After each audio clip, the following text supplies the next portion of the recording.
Hello master. ఏమండే madam గారు, ఇవాళ మీకు జుర్రుకు తినేసే రసమన్నం ఎలా చేయాలో చూపిస్తాను. ఈ చలికి గొంతులో నుండి వేడి వేడిగా రసమన్నం దిగుతూ ఉంటే చాలా కంఫర్టింగ్గా ఉంటుందండి.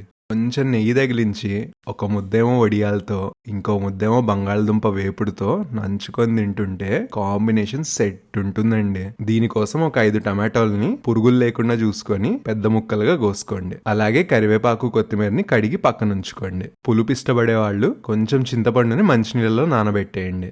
రసం పొడి కోసం పావు కప్పు ధనియాలు, 2 టేబుల్ స్పూన్ల మిరియాలు, 1 స్పూన్ జీలకర్ర, 4-5 వెల్లుల్లి రెబ్బలు, కొంచెం రాళ్ళుప్పు వేసి మెత్తగా గ్రైండ్ చేసి పెట్టుకోండి. ఒక ప్రెషర్ కుక్కర్లో ఏ కప్పుతో అయినా గానీ 3 వంతులు అంటే 3/4 కప్పు బియ్యం, 1 వంతు అంటే 1/4 కప్పు కందిపప్పు వేసి శుభ్రంగా కడిగి తీసుకున్న కొలత కప్పుతోనే 3 గ్లాసుల మంచినీళ్లు పోసి 4 విజిల్స్ వచ్చేదాకా ఉడికించుకోండి. అలాగే 1 కప్పు మంచినీళ్ళల్లో కోసిపెట్టుకున్న టమాటో ముక్కలు, ఉప్పు, పసుపు వేసి టొమాటో ముక్కలు మెత్తబడి వేడంతా చల్లారిన తర్వాత మాత్రమే మిక్సర్లో గుజ్జుగా గ్రైండ్ చేసుకోండి.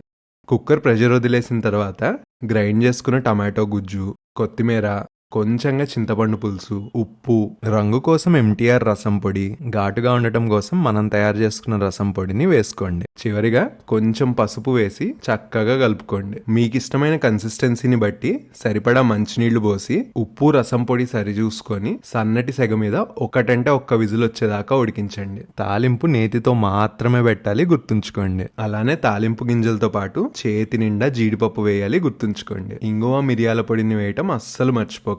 ఉడికిన రసమన్నంలో జీడిపప్పు తాలింపుని కలిపేస్తే సూపర్ గా ఉండే రసమన్నం రెడీ అయిపోతుంది. విజిల్ పెట్టి ఉడికిస్తే గనక కింద అడుగంటుతుంది, కలిపేటప్పుడు జాగ్రత్త. రసమన్నం వేడిగా ఉన్నప్పుడే తినేయండి, వేడి చల్లారితే అస్సలు బాగోదు. అలాగే ఈ వంటకం నచ్చితే గనక నెక్స్ట్ ఏం చేయమంటారో కూడా చెప్పండి.